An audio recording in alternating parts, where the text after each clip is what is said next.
तो एक्शन तो हर तरफ देखने को मिल रहा है, लेकिन जैसा आपने योगी मॉडल का सुना बंगाल में, उसी तरह से योगी आदित्यनाथ ने अपने जो मॉडल को तैयार किया है उस पर वो आगे भी लगातार काम कर रहे हैं, क्योंकि अब उन्हें मंत्रिमंडल के विस्तार को लेकर अहम बैठक हो गई है, क्योंकि मंत्रियों का बंटवारा हो गया, किस किस को कौन सा प्रभार मिलने जा रहा है और 15 से ज्यादा महत्वपूर्ण प्रस्तावों पर मुहर लग सकती है अब उनके इस मीटिंग में। सबसे ज्यादा चर्चा समर्पित पिछड़ा वर्ग आयोग को मंजूरी मिलने की है। कैबिनेट मीटिंग में पिछड़ा वर्ग आयोग गठित किए जाने के प्रस्ताव को मंजूरी मिल सकती है। सरकार पंचायत चुनाव में ओबीसी के आरक्षण का नया आधार तैयार करना चाहती है। इसके लिए समर्पित आयोग पंचायत स्तर पर पिछड़े वर्ग की सामाजिक और राजनीतिक हिस्सेदारी का अध्ययन करेगा, जिसके आधार पर आरक्षण तय किया जाएगा।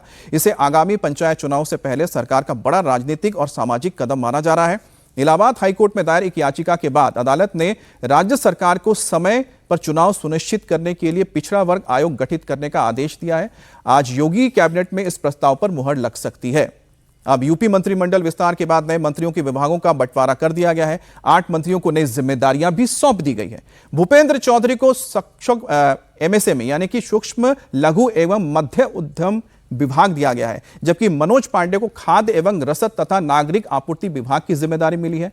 अजित सिंह पाल को खाद्य सुरक्षा एवं औषधि प्रशासन विभाग सौंपा गया है। वहीं सोमेंद्र तोमर को राज्य मंत्री स्वतंत्र प्रभार के रूप में राजनीतिक पेंशन, सैनिक कल्याण एवं प्रांतीय रक्षक दल विभाग दिया गया है। कृष्णा पासवान को पशुधन एवं दुग्ध विकास, कैलाश सिंह राजपूत को ऊर्जा एवं अतिरिक्त ऊर्जा स्रोत और सुरेंद्र दिलेर को राजस्व और हंसराज विश्वकर्मा को सूक्ष्म लघु एवं मध्यम उद्यम विभाग में राज्य मंत्री बनाया गया है। तो अजीत जी, ये जो मंत्रिमंडल का एक तरह से बंटवारा हो गया, लेकिन सबसे महत्वपूर्ण आज की जो कैबिनेट मीटिंग हो रही है, पिछड़ा वर्ग बीजेपी के लिए एक बहुत बड़ा इस वक्त आप कह सकते हैं मुद्दा भी इसलिए क्योंकि पीडीए की काट लगातार निकाली जा रही है, जो मंत्रिमंडल विस्तार में भी देखने को मिला। बिल्कुल, वो ज्यादा इंपॉर्टेंट है, चूंकि मंत्री बना दिए गए, शपथ ले लिए, तो उनको तो विभाग मिलना ही था, वो मिल गया विभाग।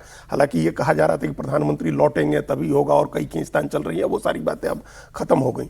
वो जो पिछड़ा एक आयोग बना करके और उनके सामाजिक, राजनीतिक, आर्थिक स्थिति का अध्ययन करने की बात है, ये कोर्ट के गाइडलाइंस पर होता है।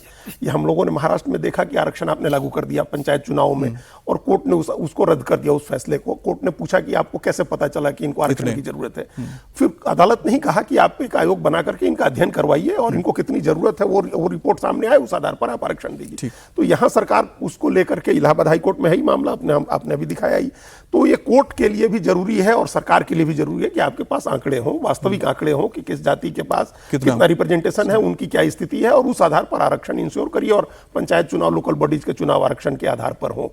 ये अगले साल के विधानसभा चुनाव के पहले का बड़ा राजनीतिक दाव है, क्योंकि आप जानते हैं कि अखिलेश यादव की सारी लड़ाई पीडीए की है, जिसमें वो गैर यादव पिछड़ी जातियों को अपने साथ जोड़ने की कोशिश कर रहे हैं, जो ट्रेडिशनली भारतीय जनता पार्टी का वोटर है, राष्ट्रीय स्तर पर भी और अलग अलग राज्यों में भी, बिहार में भी है।